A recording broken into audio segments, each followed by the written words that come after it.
Jadilah pembawa kabar baik setelah kita bertemu dengan Tuhan Yesus.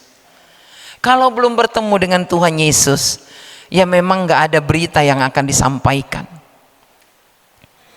Makanya berita yang disampaikan adalah hanya yang mencela. Kalau orang yang sudah bertemu dengan Tuhan Yesus, dia mengalami kelahiran Tuhan Yesus itu. Tuhan Yesus ada di hatinya, mengubah hatinya, mengubah pikirannya, sehingga yang disampaikan adalah kabar baik, kabar sukacita kepada orang lain.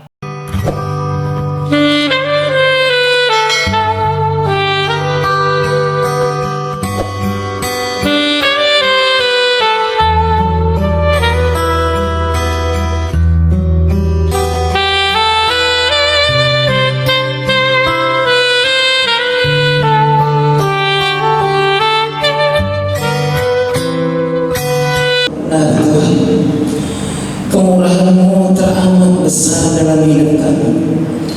Kami bisa hidup sampai saat ini karena kemurahan-Mu.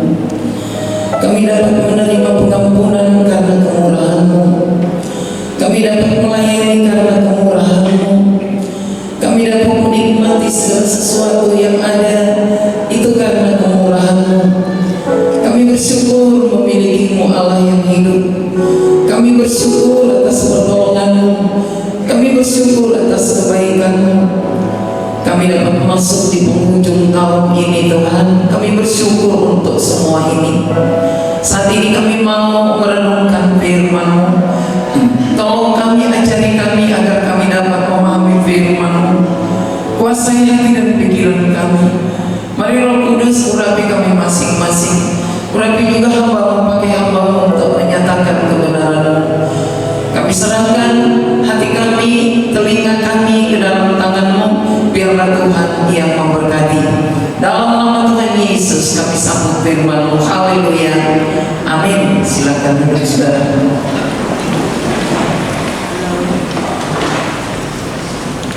Shalom bagi kita semua.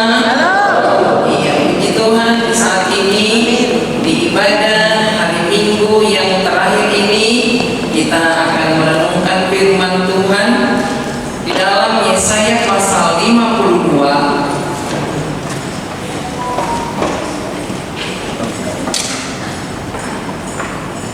Yesaya 52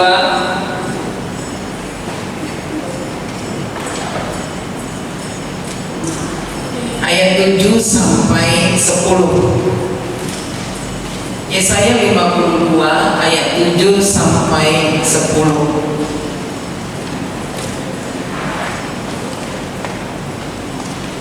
Kita membaca silih berganti. Saya baca ayat 7, saudara ayat 8, dan bergantian sampai ayat 10.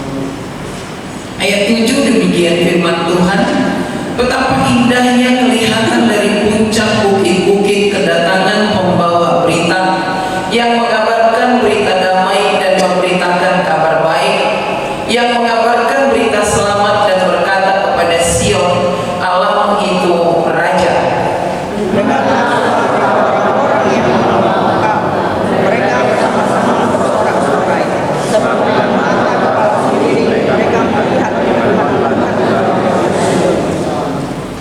Bergembiralah, bersorak-soraklah bersama-sama, hai reruntuhan Yerusalem, sebab Tuhan telah menghibur umatnya, telah menebus Yerusalem.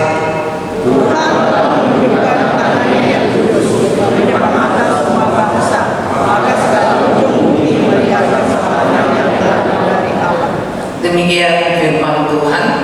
Tema kita diambil dari ayat 9, bergembiralah, bersorak-sorailah. Bergembiralah. Saudaraku, kalau kita berbicara bersorak, iya temanya bersorak kegirangan, ya saudara. Bersorak kegirangan diambil dari ayat ini.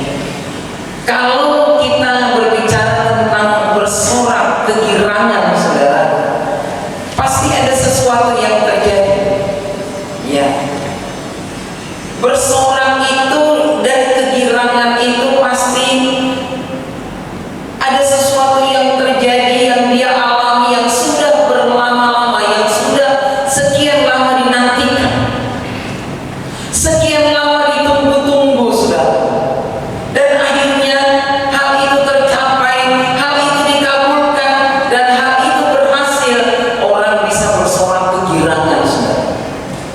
Hanya bisa ada orang lompat-lompat saking senangnya. Nah, yang kita baca ini adalah nubuat Nabi Yesaya kepada orang Israel, saudara. Orang Israel ini kita tahu mereka sekian lama dalam pembuangan, 70 tahun, tidak sebentar dalam pembuangan. Mereka masuk dalam pembuangan tawanan di Babel itu adalah karena dosa mereka, saudara. Dan pasti tidak enak, pasti menderita, pasti mengalami tekanan-tekanan, namanya kita di negeri orang dalam pembuangan, saudara. Itulah keadaan orang Israel pada waktu itu.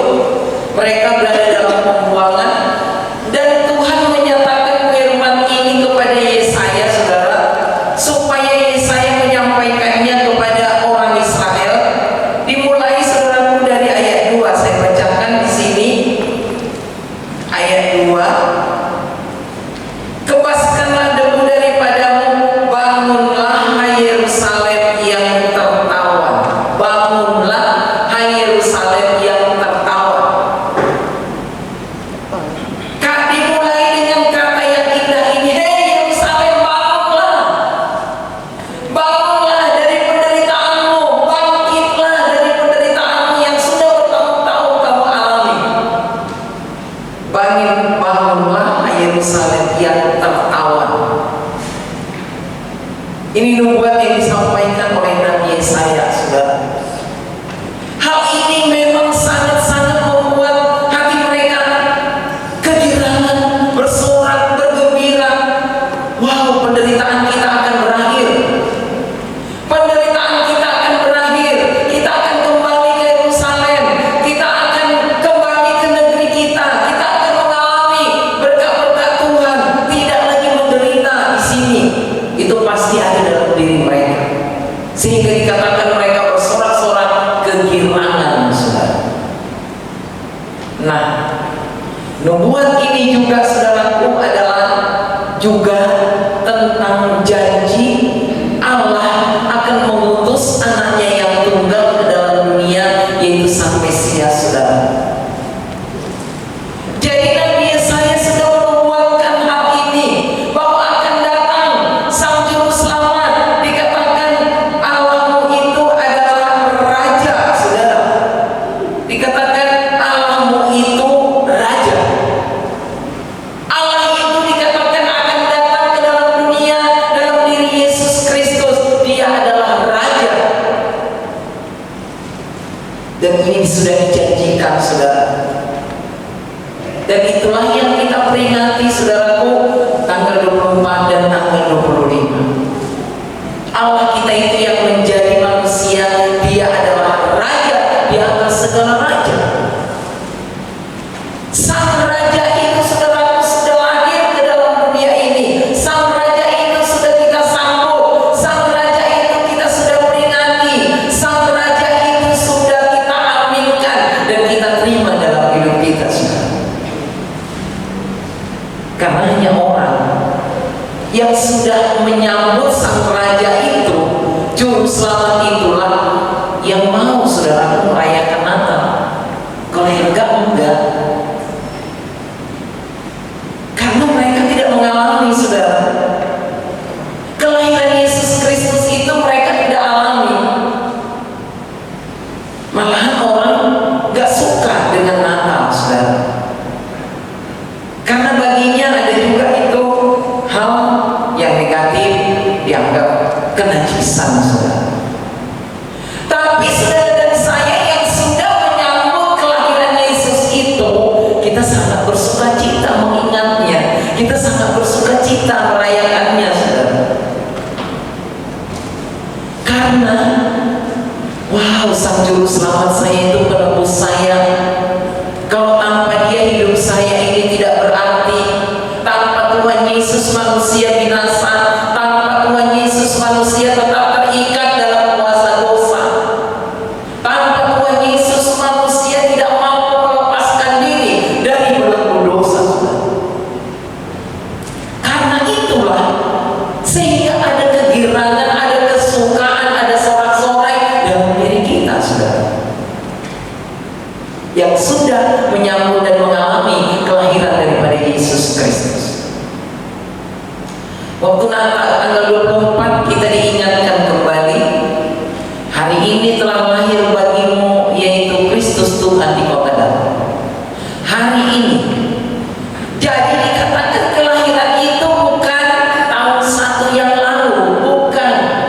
Kan kelahiran Tuhan Yesus adalah tahun 1 setelah Masehi. Makanya diperhitungkan 2025 tahun. Saudara, kisah kelahiran itu. Tetapi bukan hanya tahun 1, saudara. Setiap hari pada saat kita baca, hari ini telah lahir bagimu juru selamat, yaitu Kristus Tuhan di kota Daud. Jadi kelahirannya itu terus berlangsung. Kita baca tahun lalu, kita baca setiap hari, hari ini telah lahir bagimu. Sehingga orang yang belum menyambut, orang yang belum menerima, mereka terbuka untuk menerima Yesus itu karena hari ini. Jadi bukan hanya tahun 1, saudara. Setiap hari ini, dan itu berlaku, saudaraku, sampai di hari kiamat nanti. Hari ini telah lahir bagimu, yaitu juru selamat Kristus Yesus Tuhan kita. Nah, orang yang sudah mengalami kelahiran inilah, kelahiran Yesus inilah, saudaraku, yang bersorak-sorai dan bergembira. Seperti yang dialami oleh orang Israel, mereka terlepas dari tawanan. Bangunlah hai Yerusalem, hai kamu yang tertawan. Nah, manusia zaman sekarang juga tertawan oleh dosa, saudara. Bukan tertawan oleh penjajahan lagi, tertawan oleh dosa, terikat dalam dosa. Nah, inilah, saudaraku, yang sangat membutuhkan kelahiran Yesus Kristus itu, supaya mereka tidak hidup terus dalam tawanan dosa. Saudara yang dikasihi Tuhan, pelajaran apa bagi saudara dan saya? Yang pertama adalah kelahiran Yesus Kristus harus kita sambut dengan riang, dengan gembira dan bersorak-sorai. Kelahirannya itu kita sambut dengan bergembira dan bersorak-sorai. Seperti apa, saudara? Apakah kita hanya ketawa, hanya bersorak, hore? Bukan, saudara. Orang yang sudah bertemu dengan Tuhan Yesus itu, buktikan dan wujudkan bahwa kita taat kepadanya, saudara. Kita selalu datang ke rumah Tuhan, bersorak-sorai, bergembira, tetap mengutamakan Tuhan di atas segalanya. Jangan ibadah itu selalu nomor terakhir. Jangan, saudara. Ibadah adalah nomor 1. Saudara setuju ibadah adalah nomor 1? Amin. Iya. Jangan nomor 10. Ibadah adalah terutama. Itu buktinya saudara dan saya bergembira dan bersorak-sorai sudah menyambut kelahiran Yesus Kristus. Sudah menyambut kelahiran Yesus dalam hati kita. Ada rasa sorak-sorai, ada rasa gembira, ada sukacita yang melimpah, dan itu kita wujudkan melalui ibadah kita, saudara. Jadi jangan ibadah itu sisa-sisa waktu, tetapi waktu yang terbaik kita berikan untuk ibadah, saudara. Karena kita sudah bertemu dengan Sang Juru Selamat. Karena sudah bertemu, saya pengen lagi datang menyembahnya, mau lagi datang menyembahnya. Aku tak mau terus setia dan taat kepadanya. Itu adalah wujud kegirangan dan sorak-sorai kita yang sudah bertemu dengan Tuhan Yesus, yang sudah mengalami kelahirannya. Nah, kita cek diri kita. Apakah ibadah itu bagi kita hanya sekedar pelengkap? Apakah ibadah itu hanya sekedar kalau ada waktu, kalau hatinya mood, apalagi kalau tidak ada yang mengajak, kalau ya lagi enak lah di gereja. Ada lagi juga ibadah orang kalau pengkhotbahnya itu orang yang spektakuler. Ada yang begitu. Siapa pengkhotbahnya? Sehingga ada lagunya, siapa itu teman kita?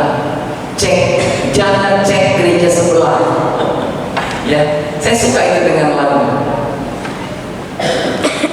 Dia katakan karena dia sering cek pengkhotbah di gereja A, dia cek siapa pengkhotbah hari ini, di gereja B dia cek siapa pengkhotbah, jadi dia gereja jalan-jalan.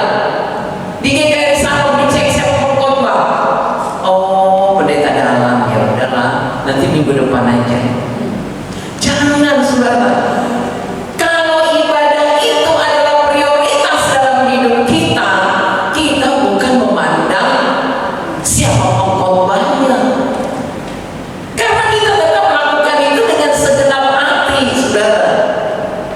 Dengan segenap jiwa. Kami kemarin dalam kunjungan Natal diakonia, saudara.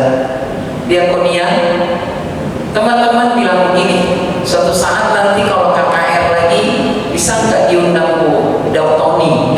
Tony Daud atau Daud Tony sih? Ya, yang pengkhotbah mantan dukun kan? Saya bilang, ya boleh, nanti kita bahas, diusulkan nanti ke panitia.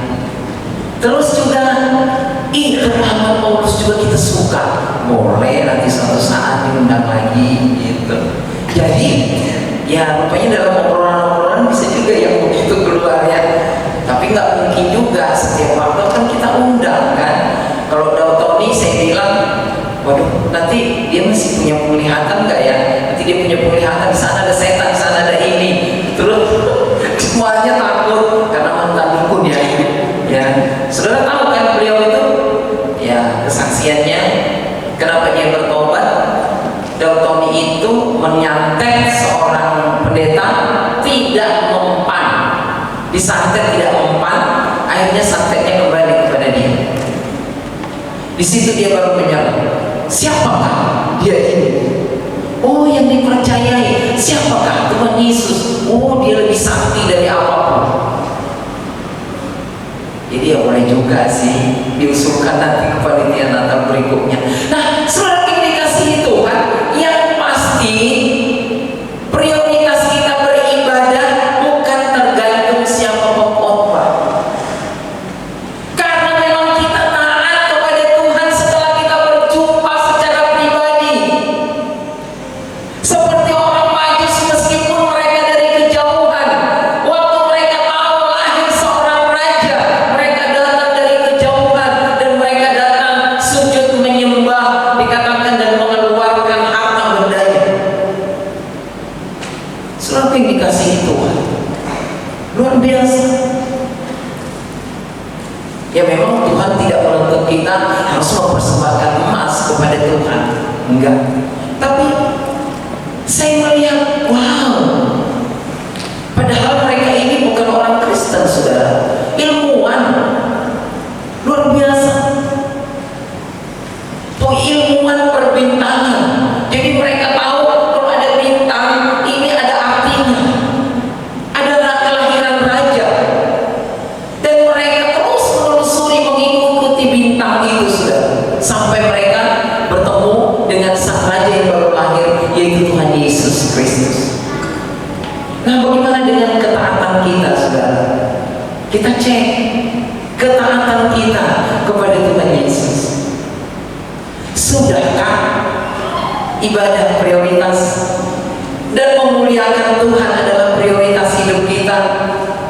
Menikmati firman-Nya, bersekutu dalam doa, beribadah seperti ini, melayani Tuhan.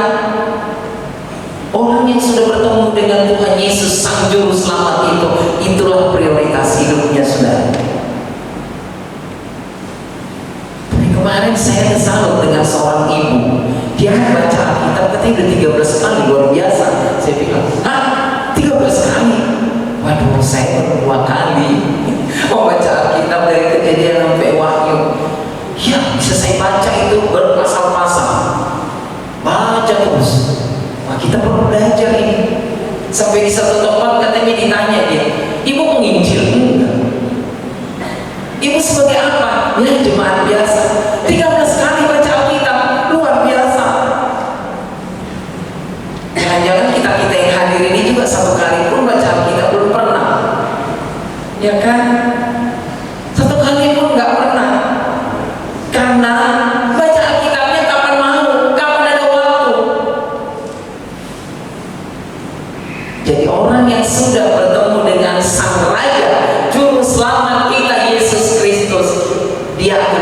memprioritaskan Tuhan, mengutamakan Tuhan, mencintai Tuhan dengan segenap hati. Itu pelajaran bagi saudara dan saya. Yang kedua adalah menjadi pembawa kabar baik. Dikatakan alangkah indahnya kehadiran pembawa kabar baik. Saudara dan saya yang sudah bertemu dengan Tuhan Yesus, kita dijadikan pembawa kabar baik, saudara. Pembawa kabar baik. Ya memang sih kita tak bawa kita kemana-mana, terus khotbah di pinggir jalan, susah, saudara. Tugas saudara dan saya menjadi pembawa kabar baik. Pembawa kabar baik ini, saudaraku, melalui kesaksian kita, melalui ucapan kita, melalui cerita kita tentang Tuhan Yesus. Pada saat ada kesempatan, ada peluang, bawalah kabar baik itu, saudara. Kabar baik adalah Injil Yesus Kristus. Kabar baik adalah berita keselamatan dari Tuhan Yesus Kristus. Itulah kabar baik, saudara. Saudara dan saya adalah kitab yang terbuka yang bisa dibaca orang lain. Pembawa kabar baik. Dan dikatakan di sini, saudara, betapa indahnya. Dikatakan ayat 7, betapa indahnya kelihatan dari puncak bukit-bukit kedatangan pembawa berita yang mengabarkan berita damai dan memberitakan kabar baik, yang mengabarkan berita selamat dan berkata kepada Sion, Allahmu itu Raja. Pembawa kabar baik itu dikatakan betapa indahnya. Tahu indah ya? Nggak dikatakan betapa buruknya, betapa indahnya. Nah, pada saat saudara dan saya berdiri membawa kabar baik, dikatakan firman Tuhan betapa indah. Jangan pernah kita sia-siakan ada waktu, ada kesempatan, pakai dengan baik. Saudara dan saya adalah pembawa kabar baik. Karena apa?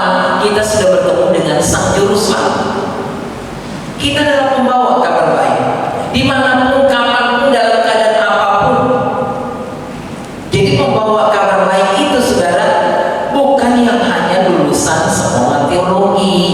Jangan salah. Pembawa kabar baik itu orang yang sudah bertemu dengan Tuhan Yesus. Orang masuk sekolah teologi itu, saudara, supaya memperdalam pengetahuannya tentang firman Tuhan, pengetahuannya tentang kehidupan, mempelajari sejarah, mempelajari tempat-tempat di mana para rasul-rasul memberitakan Injil, bagaimana kisah-kisah mereka, para nabi-nabi seperti apa. Itu, saudara. Makanya orang masuk di STT itu bukan karena tujuannya, oh masuk kamu ke STT supaya kamu jadi pembawa kabar baik. Bukan hanya itu, saudara.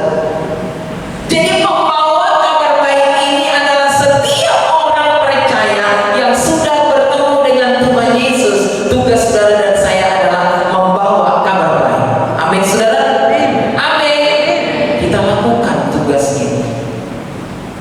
Jadi jangan kabar buruk yang dibawa. Kabar baik tentang Tuhan Yesus Kristus. Ya kan? Kalau kabar baik bukan kabar buruk, ya kan? Pada saat orang lain meragukan Tuhan Yesus, kita bisa menjelaskan. Pada saat orang lain tidak percaya bahwa Yesus itu pernah lahir ke dunia, kita hadir untuk menjelaskan. Saya bersyukur itu ada teman kita saat ini. Dia sebut mereka apologet, yaitu Edis TV sama satu lagi. Siapa namanya dia? Liliana. Yang kencang kalau misalnya. Luar biasa. Masih muda loh. Dikatakan mereka apologet, tidak dikatakan membawa kabar baik. Ya, apologet. Apologet tahu artinya menjelaskan iman percaya kita. Jadi supaya agak keren sedikit, apologet ya. Menjelaskan iman percaya kita. Wah, luar biasa itu. Saya lihat ke istri itu berani dia. Dia menjelaskan siapa Yesus itu, tidak takut deh. Kalau kita masih mikir-mikir ya, di tempat yang kecil aja deh, di tempat yang ini dah, tempat yang ini dah, kita belum seberani dia. Menjelaskan siapakah Yesus Kristus. Itulah tugas pembawa kabar baik itu, saudara. Mari kita lakukan tugas ini, mari kita kerjakan.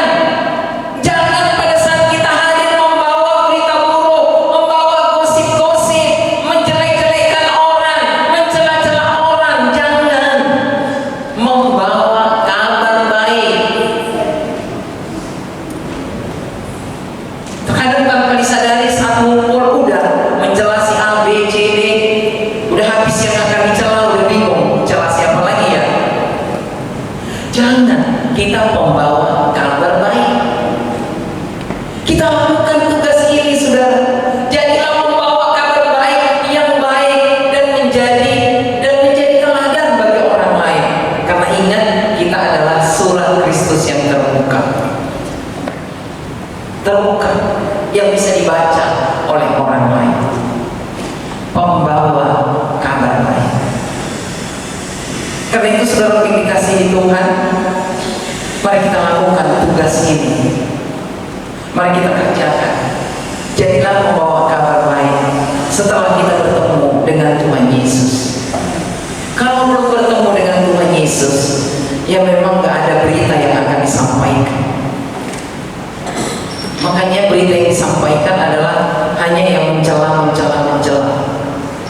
Kalau orang yang sudah bertemu dengan Tuhan Yesus, dia mengalami kelahiran Tuhan Yesus itu. Tuhan Yesus ada di hatinya, mengubah hatinya, mengubah pikirannya, sehingga yang disampaikan adalah kabar baik, kabar sukacita kepada orang lain. Biarlah kita cuma di GRI Salom ini menjadi pembawa kabar baik. Amin. Kita berdoa. Bapa di sorga, kami bersyukur untuk firman-Mu yang mengingatkan kami yang sudah berjumpa dengan Tuhan Yesus Kristus secara pribadi, kami yang sudah bertemu dengan-Mu, yang sudah mengalami-Mu, yang sudah menerima Engkau dalam hati kami. Pakai kami menjadi pembawa kabar baik kepada orang lain. Mampukan kami, Tuhan, membawa kabar baik itu, sehingga banyak orang yang mengenal Tuhan Yesus, banyak orang yang tahu siapakah Tuhan Yesus, banyak orang yang tertarik kepada Tuhan Yesus Kristus karena mereka mendengar penjelasan kami. Tolong kami, Tuhan, mampukan kami menjadi pembawa kabar baik yang terbaik. Meteraikan firman-Mu dalam hati kami. Dalam nama Tuhan Yesus kami berdoa. Amin.